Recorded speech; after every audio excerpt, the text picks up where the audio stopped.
aka Phony. Today's date is January 9th, 2023. It is another Monday news.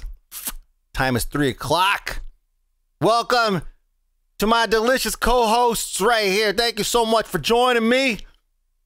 What's up, YouTube? If I had one dying wish, it would be that the news with Mike B would replace CNN, MSNBC, and Fox News and all the wavelengths live for its duration, because that would make it a good story. If Phony took over the nightly news with his co-anchors, Daisy and Darnell. Dang! I don't want that job. No! What about Uncle Chat and Chat and Chat and Chat? I don't need all that responsibility. Man. All right, so today we have one story. I just said last week, like, I know I'm doing news more often, but I don't want to have like a one story, one episode thing. I fucking said that last week. But this is a good one. This is a good one to have a one story episode on. So, Dungeons and Dragons is in trouble. This is a big story. Yeah, okay, so it all started last week, Friday or something. Pocket tweets out this video, this TikTok. Okay. There's a whole bunch of news going around that there's some sort of new licensing agreement surrounding Dungeons and Dragons. I've done a little bit of research, I've watched as many videos on it as I can, and basically it comes down to none of us can make D&D content anymore. Under the new licensing agreement, third-party people trying to do D&D content, their own podcasts and stuff like that, they can just demonetize it now.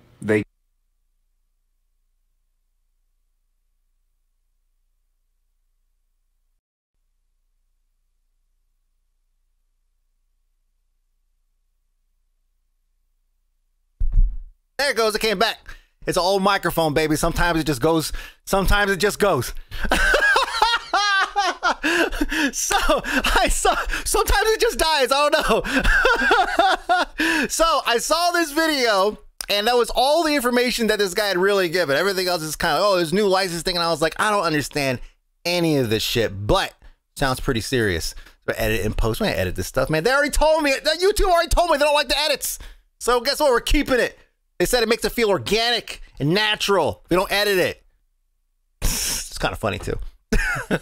So this video comes out and I'm like, what the fuck is happening? What the? And so I started hopping Discord, right? And we started like chatting in there, I think a little bit, and trying to start digging up some stuff and start getting links, start watching videos, start doing all this research. And the more I learn, number one, about what Dungeons and Dragons is, I'm kidding. The more I learn about what the implications of these changes that this young man here is referencing, the more I see how potentially damaging this could be to so many different facets of not just our industry, but also some of our like related industries, right? By our industry being like video games, right? Related industry being like tabletops, right? So then there's like movies, then there's all kinds of other stuff as well. So there's all these like system related communities and industries that are going to be impacted by this change that Wizards of the Coast is making to their OGL. So first, what is an OGL? It stands for Open Game License. Essentially, it describes what you can and can't do with the platform that they provide you to play this game. In this case, Dungeons and Dragons, right? So the platform is essentially like the rules, it's the list, the classes, it's all that stuff. Basically, so you can play a game of D&D and it would be an authentic D&D experience because you're basing everything off of this rules package, this content package that they have provided you, this basis. Super, super basic though. Which is why it's so popular, because people make up their own crazy worlds and environments and scenarios and campaigns off of this simple general rule set, right? So the OpenGL essentially is an open games license that lets you take this content and make things without necessarily having to worry about too many repercussions from the company, right? And they're changing it. And they're changing in a way that is violent. That is violent. It's with the D26 rather than just D&D. It's the engine that's used. OGL is not so open. That's right, not so open. So the a reputable source according to so many like legit D&D YouTube videos that I watched, like people who do this shit for a living, a reputable source got their hands on this leak for the updated version of the OGL, and has gone into extreme detail, showing all of the different facets and how it could impact and make and change the current landscape of D&D. And I actually have the we'll go into. I actually have the new one and the old one here. We'll compare it in a second. So Rep Critical Role. I mean, we have lots of questions. None of this has been confirmed by WOTC. WOTC is Wizards of the Coast. We'll call it WOTC from now on. Okay. So none of this has been confirmed by WOTC. As a matter of fact, I think we looked right. Like they're just promoting their movie and stuff like that. But underneath this though, people are like open D&D, like they're just letting people know in the comments below how they feel about this. CR may need a separate contract. Yeah, we're gonna talk about that. So check this out. So the new OGL, the new open game license, automatically de-authorizes or nullifies the original OGL. So the original OGL that you thought when you were making all this content and you were making and releasing content based off of this, this license is now null. And originally the date was supposed to be the 7th for the 7th for the announcement of the new OGL license that's going to be coming into play, and the 14th for the actual cutoff for you to accept it or have all of your work that you plan on putting out be, bootleg essentially or illegal. So according to attorneys consulted for this article, the new language may indicate that Wizards of the Coast is rendering any future use of the original OGL void, and asserting that if anyone wants to continue to use open game content of any kind, they'll need to abide by the updated terms on the OGL, which is far more restrictive. We're going to talk about that more. So originally it says physical books, so now it says physical books and PDFs are the only content covered in OGL 1.1. It says, quote, it does not allow for anything else, including but not limited to things like videos, virtual tabletops, or virtual tabletop campaigns, computer games, novels, apps, graphic novels, music, song, dances, and pantomimes. We're just covering everything. We're just covering everything we can. Riverroll 20, for those you need to negotiate separately with WOTC. Yeah, for all those you just say, yeah, we'll see. Hectic, thank you so much. And so here is the original OGL. It's still available on their site, and it's several pages. But as you can see, it goes into like the rules set. Let me zoom in here. It goes into like rules set, spell casting ability, right? Ritual casting, arc druid. I mean, it's got all this stuff. This is like all the general like nerd rules. Okay, if you want to play the game, that's where you're gonna go to, right? But the actual OGL is occupying from here to here. End of license. It's 2 pages. Okay, the new and improved OGL goes from here. I can't even scroll.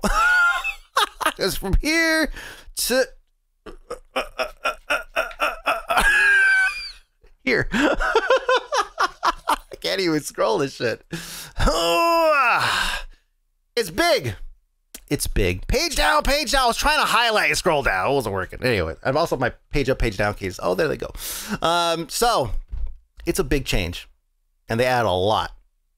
So it's over 9,000 words, this new one. I actually have a highlighted part here. Check this out. It says, license. To be clear, crowdfunding a new project is commercial use. Accepting subscriptions or membership fees or Patreon patrons as a condition of accessing your work is commercial. Accepting voluntary donations via any tipping mechanism or sites where you're providing your content for free, regardless of these donations, is not. So they're going into like, they've modernized their terminology. They're going in and they're trying to create a rule set basically for like any type of content that's out there, and also be vague enough so that if any other new types of content or platforms or media distribution types are revealed over time, then it'll also cover that. It says here, oh yeah, it's right here. Let's go back a little bit here to a story. This is from, oops, that's can't drag links into into Adobe Acrobat. Doesn't work. About a month ago, they had there was a meeting with some of the investors here, and oh, how funny! It actually does open up. I never tried to open up a link in Adobe Acrobat. It totally did it. Wow. Well. Interesting. So the D&D Dungeons & Dragons CEO said at the time, about a month ago, they said that the hobby, said players are under-monetized. It says D&D has never been more popular and we have really great fans and engagement, Williams says. But the brand is really under-monetized. Oof. It says the document does note that if the company oversteps, they are aware that they will receive community pushback and bad PR, and we're open to being convinced that we made a wrong decision. So you're under monetized on one hand, and then as they go and they whip up this new and improved OGL, they realize, you know, contextually they're like, oh yeah, we'll probably get a pushback from this. The books are like $40. Yeah, they said that the most distributed form of the rule set or of the book is the PDF format. And I don't know how that, in terms of price and how they acquire that and all that shit. They literally sell everything they can. The last thing WOTC needs right now is bad PR after Magic's 30th anniversary. Are these ebooks already really expensive to buy? Oh yeah, there you go. We need a bigger piece of the pie, my dudes. Yes, you need a bigger piece of the pie. So they have a new tiered system. Let me see. They have a new tiered system. And in this tier system is where they break out how much money you make and how much money they make when you make money, right? So, A, the initiate tier. This is probably you, okay? If you have registered at least one licensed work but haven't generated $50,000 or more in total gross revenue from the OGL, commercial products in a given year, you are at the initiate tier. So, the initiate tier. So, you still have to report on any item or any product or anything that you sell to them. You still have to report it. Even if you haven't made enough money, they still have to report it. They said they want to get to know you better. That's literally what they said in the document in OGL 1.1. Oh, we just want to get to know you better and know what's out there. Is he taking ideas for the video game industry now? Oh, let me see. Did I skip this? I did. Let me go back a little bit here. So, Wizards of the Coast is currently owned by Hasbro, okay? We know that. Well, currently, it's been owned by Hasbro for like 25 years, okay? But it's chaired by Cynthia Williams. So I mentioned Williams already. She was the one that said that players are under-monetized. That's Williams, Cynthia Williams.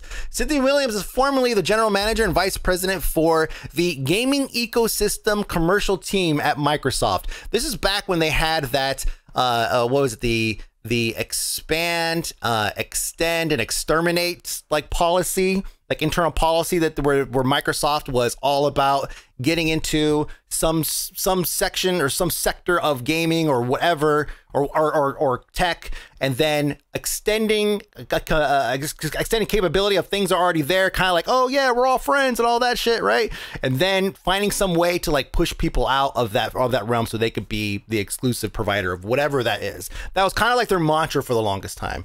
I believe this is probably around the same time that Miss Williams was there. Probably heading things up and shit. They tried to change OGL a couple of times in the past. Microsoft was running their businesses like Civ. Yeah, basically. Yeah, there was I want to say it was the Justice Department that revealed that they had that internal memo or internal motto of, expand, EEE, basically what they called it, 3 E's. So yeah, I mean, I was curious. I was looked up like Hasbro's like earnings, and I was just curious like what their earnings were. I know that they've owned the company for like a long time, but they did really good over the past couple seasons, and then dipped down a little bit. Not at all related to this. Seriously, not all. I was just curious, just because you're wondering where Hasbro's at, because Hasbro is a board game company, is amongst like a million other things. But and they had a really great couple of seasons, and then they started to dip down a little recently. So this could be potentially some more money in their pockets. Hey, Transformers movies. That's what it was.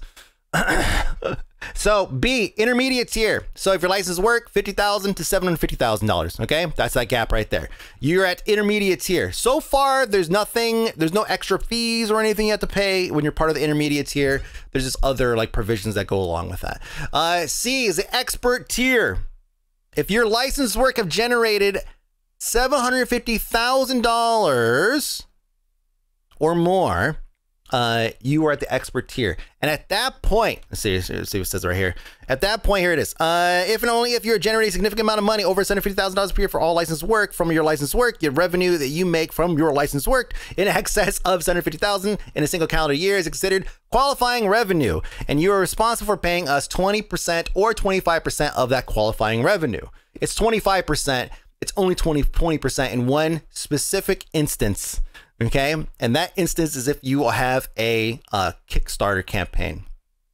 It's really weird, like really weird that they specifically said that they want that Kickstarter is going to be the one that's going to get the 5% kickback. It says here, it says online crowdfunding is a new phenomenon since the original OGL was created, and the new license attempts to address how and where those fundraising campaigns can take place.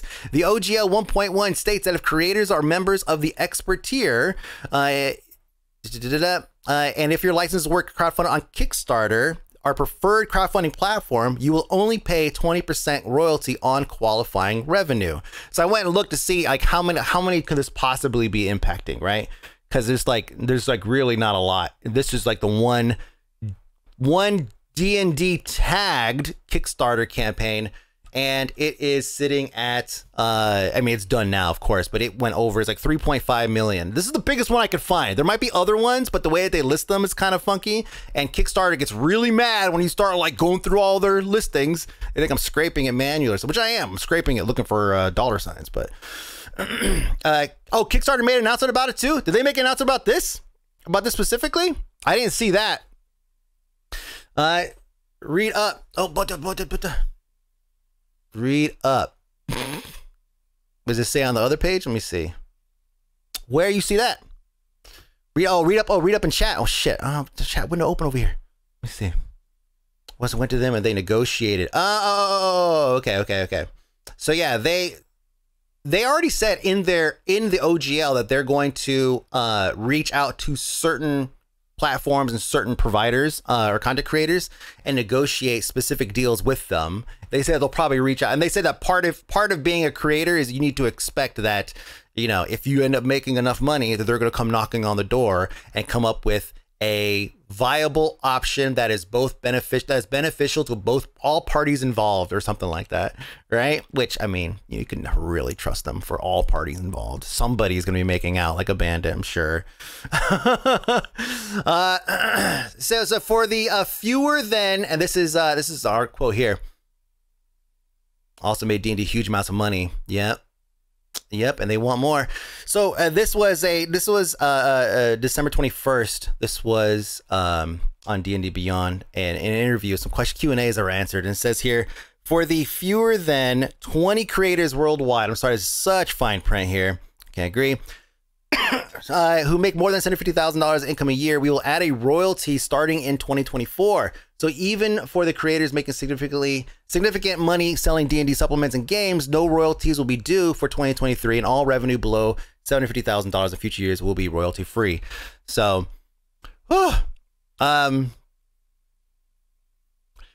this was as of the 21st of December. They said a couple other things here too. It says accept the license terms, let us know, and it says report OGL more. That's right, report OGL related revenue annually if you make more than $50,000 a year. I didn't see any update on this in the leak, but I didn't see this anywhere that they had any specificity on whether or not they have to make $50,000 or more in order to report it. It seemed like they wanted everybody to report anything that they sell, right? But you only have to pay if you make it over a certain amount. It really sounds timed together with a D&D movie come out in 2 months as if it's a promotion campaign and they want to bank on these new rules. Dude, I mean, like, that's crazy. What did you find there? Hold on a second. Let's go back to this block here that says recently big ticket 5-ish. Oh, nice. It's kind of blocked there. But finally, the D&D crowdfunding have brought in significant ministry. Okay, among them are Chris Metzen's Ouroboros setting, which earned more than 1.2 million. I see Level Up Advanced 5th edition, which earned neighborhood 830,000, and Tracy and Laura Hickman's Dragonlance Sky Raiders of Ebrex setting, which raised more than 500,000. So even those big ones, it's still not a lot. So when they say that there's fewer than 20 people for the fewer than 20 creators worldwide, like, I'm inclined to believe them that there is only a handful of people or entities that are making any extreme amount of money.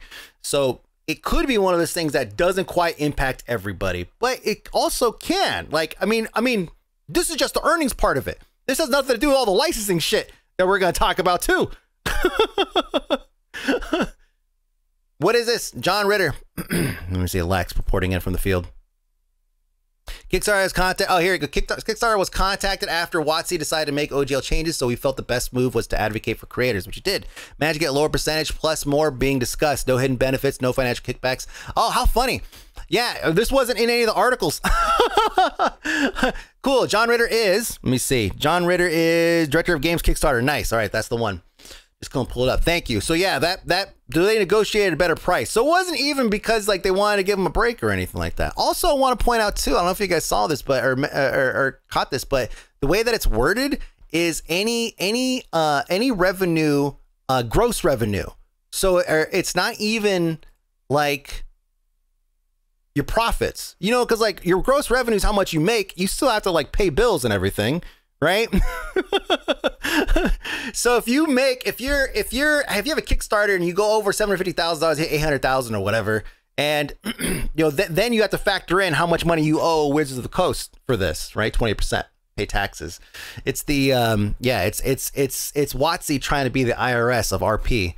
Let me see. So trying to find like more, I was trying to find more examples of who could be the target for some of this. And Critical Role obviously was the first one to come up. Like, now I can't really find any legit earnings reports or anything for Critical Role, obviously, but there was a leak that happened last year, right? Earlier last year, sorry, a year ago, jeez. And it quoted that that Critical Role Twitch earns 9.6 million, just their Twitch. That was part of the leak that happened. So 9.6 million, I don't know how much money, even if this was wrong, right? I feel like it's probably pretty ballpark considering like how big Critical Role is. So you can bet your ass, unless they've said otherwise, there's some kind of NDA deal that they're working on in order to get, you know, to get money from these guys. In order to keep everybody happy, all the big ones happy. The Boys from PAX acquisition will get a bit as well. There you go. Let me see. Does it say gross? It's gross. It's gross. Do they have a patent on D20s? You see, not on D20s. They have the D20 system. That's right. Oh, so that was something else that came up too. It was like, okay, are there games out there that rely on the D20 system that could be impacted by this? And so people are really trying to like connect dots. It's like, okay, well, here's all the legal issues they're gonna have, because there's already legal issues that are gonna be popping up for sure. So like here, this gentleman here says, fun fact, Disney's Knights of the Old Republic uses D20 modern SRD and OGL 1.0. I'm sure Disney will be completely fine with the new OGL 1.1 and giving all their Star Wars properties to Hasbro as a sub-license for free forever. So just to like de-panic some of this stuff, right? Disney definitely, oh sorry, not Disney, BioWare definitely went through and so they probably have some kind of unique license just for them, right? Because there's no way that Hasbro is going to try to go up against Disney with something this stupid. Okay, so I had to assume that they have some kind of unique and personalized license agreement for this stuff, and most of these games typically do, because they're not going to rely on some open, you know, in perpetuity, which means can be canceled anytime, really, license to support their multi-million-dollar game. Otherwise, Disney will just buy Hasbro and just call it a day. Oh, is that a problem? Hey, joined you late. The new Epic Games versus Apple fight. I know, which, by the way, that one's still going. People are pointing out this one here, the Lord of the Rings. So there's this Lord of the Rings role-playing that's based on 5e rules. So... is this something that has a unique and signed, like unique personalized license or something? Or are they really basing this off of OGL? In which case, they too will be joining in the fight to protect their IP from being used willy-nilly by WOTC. Let me find the article here that shows. Let me see. Tier system, players undermonetized. Physical books. I don't have it here, but Can we use the word Hobbit? So in here, in the, as a matter of fact, I might have it in the actual PDF. Let me see. When we release OGL, oh, here we, oh yeah, this is just more reiterating of the type of content they want to cover. When we release OGL 1.0a, YouTube apps, blockchain, crowdfunding, and other now everyday technologies and distribution channels didn't really exist in the way that they do today. OGL wasn't intended to fund major competitors, and it wasn't intended to allow people to make D&D apps, videos, or anything other than printed or printable materials for use while gaming. And that's why that's another reason why they're updating their OGL. There's no way this would hold up in any IP court. So part of this too is that if you make content using under OGL 1.1, which if you make any content after this has been released, then it is covered under OGL 1.1. You don't have a choice if it's commercial. If it's commercial, okay, it means you're selling something for it. They own it. They can take whatever content it is that you made and they could use it for whatever they want. It's kind of like when you upload a picture to Facebook and they tell you, it's like, oh yeah, we could use this for advertising. It could show up as whatever you could see on a billboard and you can't do shit about it, right? It's kind of like that. They're trying to say they own everything created underneath this umbrella here. Blizzard did something similar after Ice Frog made Dota with their assets. There was somebody else that basically kind of did the same thing. I want to say Disney kind of had the same approach too. So what you're saying is do not upgrade to 1.1. I mean, you don't have a choice. Once this comes out, then you are agreeing to use this if you were going to continue to make content, because it nullifies and voids 1.0. Period. Period. Oh man, it's a lot of stuff. We may terminate the agreement immediately if you infringe upon or misuse any of our intellectual property, you breach any other condition. Sure, okay, that makes sense. We know this may come off as strong as important. Oh yeah, so here, this one, this is, I mean, I think this is kind of like expected, but it says, no, this may come off as strong, but this is important. If you attempt to use OGL as a basis to release blatantly racist, sexist, homophobic, transphobic, bigoted, or otherwise discriminatory content, or do anything we think triggers these provisions, your content is no longer licensed. To be clear, we want to and will always support creators who are using OGL to help create and explore sensitive subjects in a positive manner. We will not tolerate materials we consider to be in any way counter to the spirit of D&D. So, I mean, nothing like this was in the original one, but this seems to kind of be a nod towards, I guess there is like this, I mean, and it's totally like a media thing, but there's a group of D&D players that I guess reference like OSR, which is like original something or old school Renaissance or something. Basically, it's people who play an older version of D&D, essentially. And there are some with the original creator, where the original creator had some comments where he said something along the lines of like humans are better than any other race or whatever, and then like all this stuff with the race started getting conflated with actual race, even though in the D&D it's like race is like elves and all that shit, but fantasy races started to conflate with like real life races and became like some kind of thing. And there was this article that came out on PBS NewsHour, and a lot of people in this vicinity, in the OSR vicinity, are referring to this as basically a hit piece because it came out on January 2nd, and it goes on to talk about, you know, all these different ways that people who play this OSR style of D&D could potentially be racist or just some kind of shithead, right? Some kind of general shithead. These are the biggest systems that are under the OGL. Let me see. There's a specific incident that happened that this is referencing, but I can't remember what it was. Yeah, they are changing race. They are changing race to species in the next edition for sure.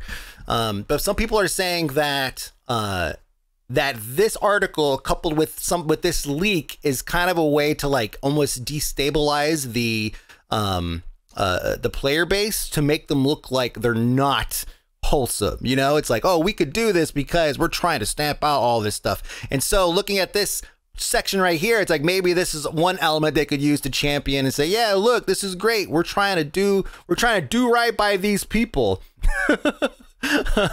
Use that as an excuse. Yeah, exactly. Use that as an excuse. We just scroll down to a random thing, and that's what that was. This thing is chock full of stuff, though. I mean, there was also like you pay us, you pay, right? Let me see if I can find that. Let's see. Is there one like legal fees, basically? Like that one seemed kind of like a common thing. Like if you guys go to court or something, then you have to pay their legal fees or whatever. So I mean, Wizards of the Coast is a huge company and they have plenty of lawyers to go around. So anybody wants to challenge them on any piece of IP that they might feel like is infringing on their copyrights, and you're going to have a fucking fun time going up against all their lawyers and then paying for them too. It's more like gatekeeping grognards being dicks. I like grognards. It's full of children. We care. I really hate when people do that to make money and screw over people. Oh, okay. So this is like, I mean, this is kind of where we're at with this. This thing is huge, and in it is just one major hit after another.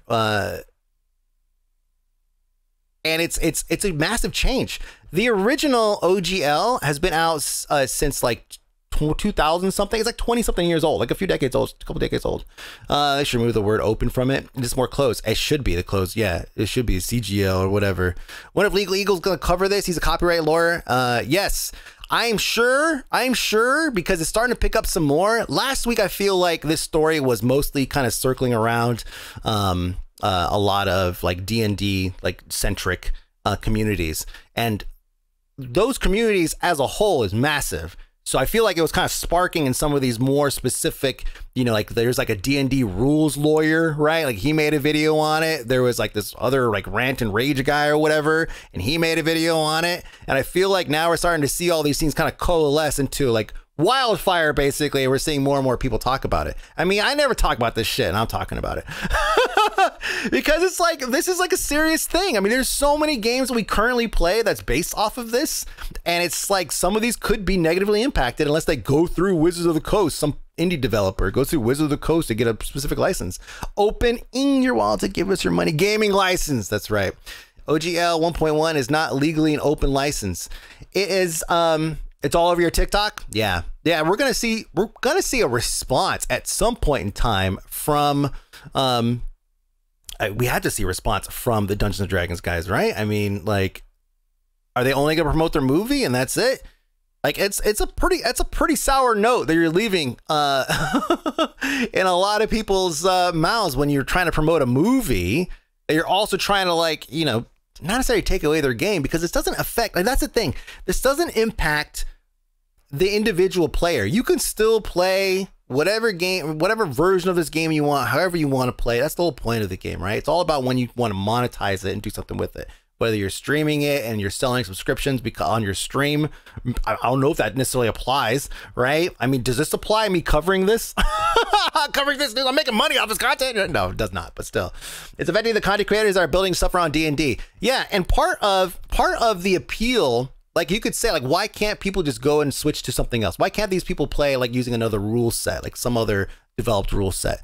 And I think it's because when you have one that's so popular and you watch other people play that game, part of the appeal is you're watching them play the same game that you're playing. You learn things that you can do in this game, creative ways you can exploit mechanics by watching people play this game. So if these content creators end up switching, they might severely splinter, or if not, or completely lose a lot of their core audience, because a lot of the core audience might be watching because, again, they're watching to learn more about their own game, and also because they can relate to it. So yeah, this is like, it does not impact players, and it's deliberately designed to not impact players, right? They don't want to fuck over the players, because then they would have a real problem.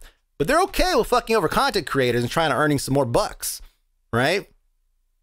Doesn't impact players, impacts the creators, from little Timmy getting paid to DM all the way up to major publishing companies like Paizo. Paizo does Pathfinder, is that right? Is that Paizo?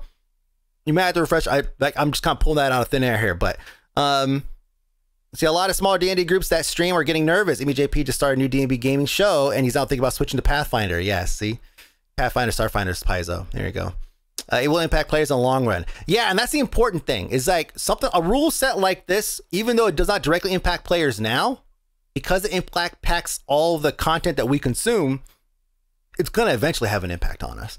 Whether, I mean, like if someone like JP is thinking about switching already, like JP in my space, like in my sphere, is like huge in D&D, you know, like he's not like Critical Role or something, but like in my sphere of influence, like he is massive in that department. And so like, I'm sure there exists a JP in other like sections of gaming, you know, that are big, but not Critical Role big. And they're also now contemplating whether or not they should continue to make content under the OGL 1.1, the new rule set. It does impact players of all. Yeah, I literally cannot fathom why D&D is doing this. Places like Critical Role are a huge draw to D&D. It's because players are unmonetized. That's the quote.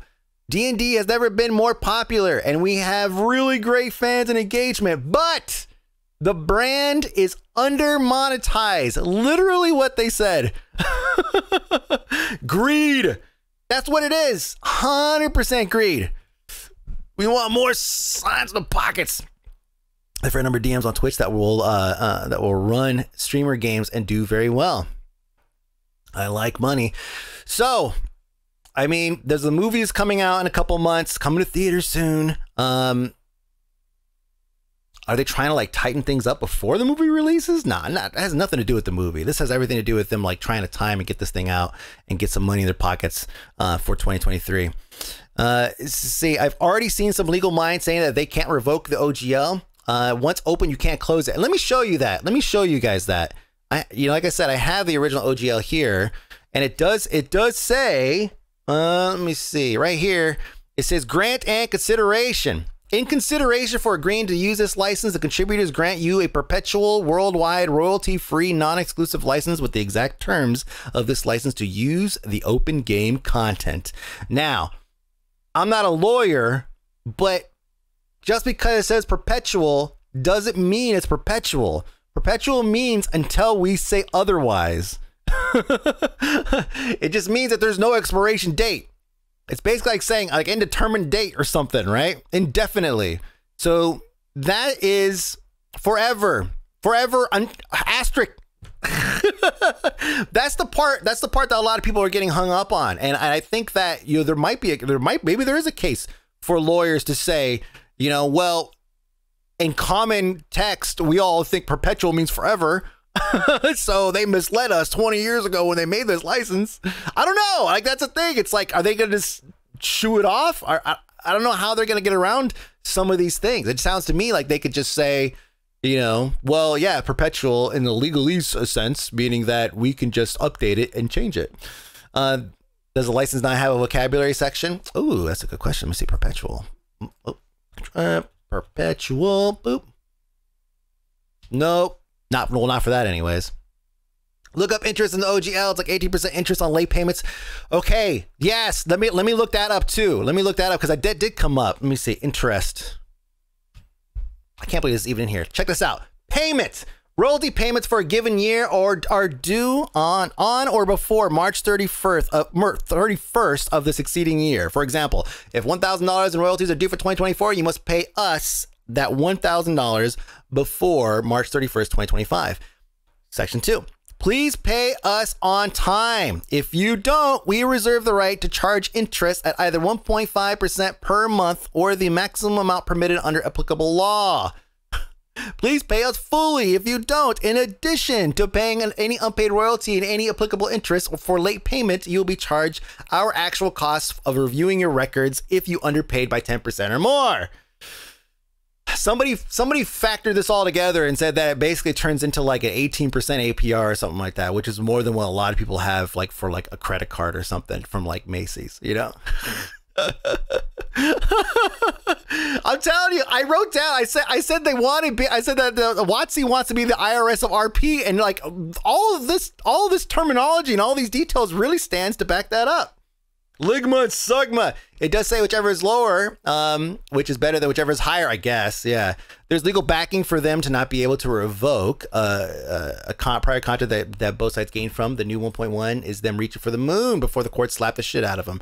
That's what I'm hoping. Like a lot of this could end up being a nothing burger if they send out one tweet and say, we heard you, we're going back to the drawing board, right? And then now it's like, okay, now we wait.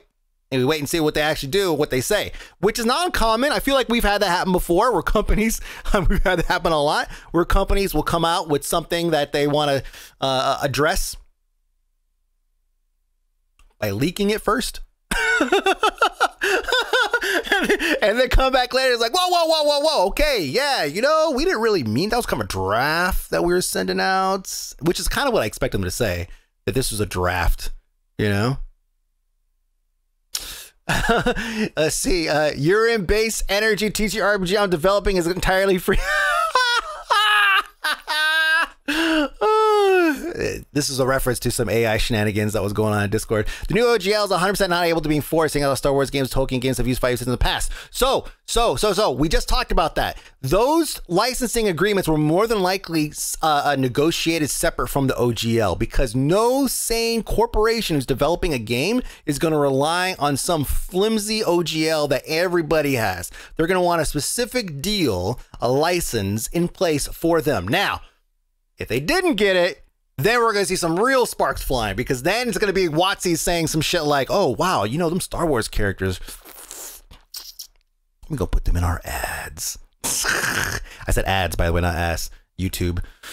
The fun part with Critical Role is they will just drop D&D and use another game system. The other systems will welcome them with a parade. Yeah, but that's what I'm talking about, though. It's like that's a huge. By the way, they're gonna make a deal with Critical Role. Like, if you shouldn't be on the fence about this. Critical Role is definitely one of those special cases that they are going to go to directly, and they're going to try to figure out a way to work with them.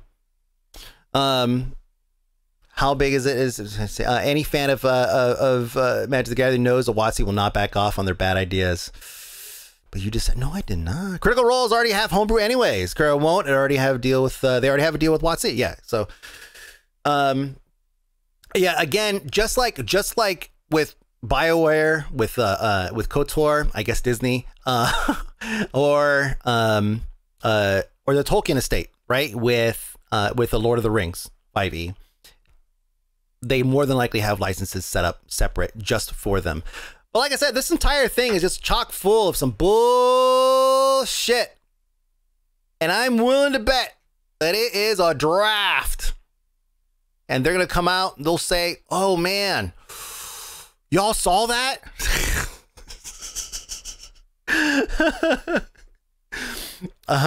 Anything homebrew will still be under the new OGL if it refers to D&D rules.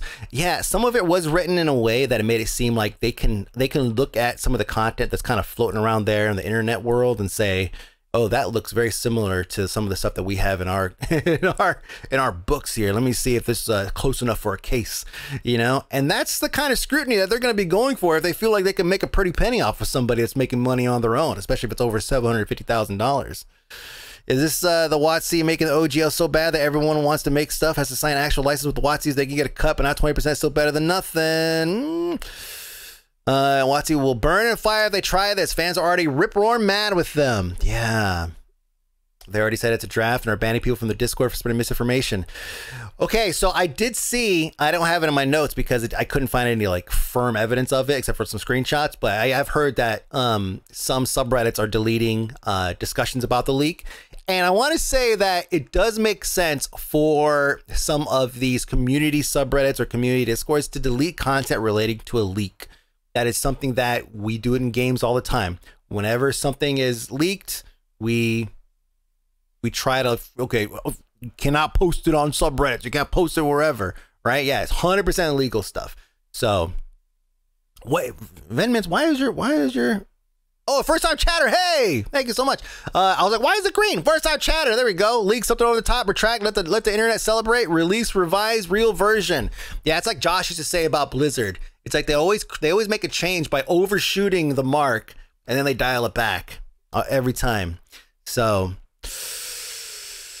Punch yourself in the face for 37 minutes straight. So yeah, it seems like this is something that we're probably going to check back in on probably before the end of the day. I'm not sure because it's Monday and the entire weekend the internet has been stewing on this, and it's only going to get worse the longer they don't say anything. And they're active. They're clearly active on the fucking Twitters.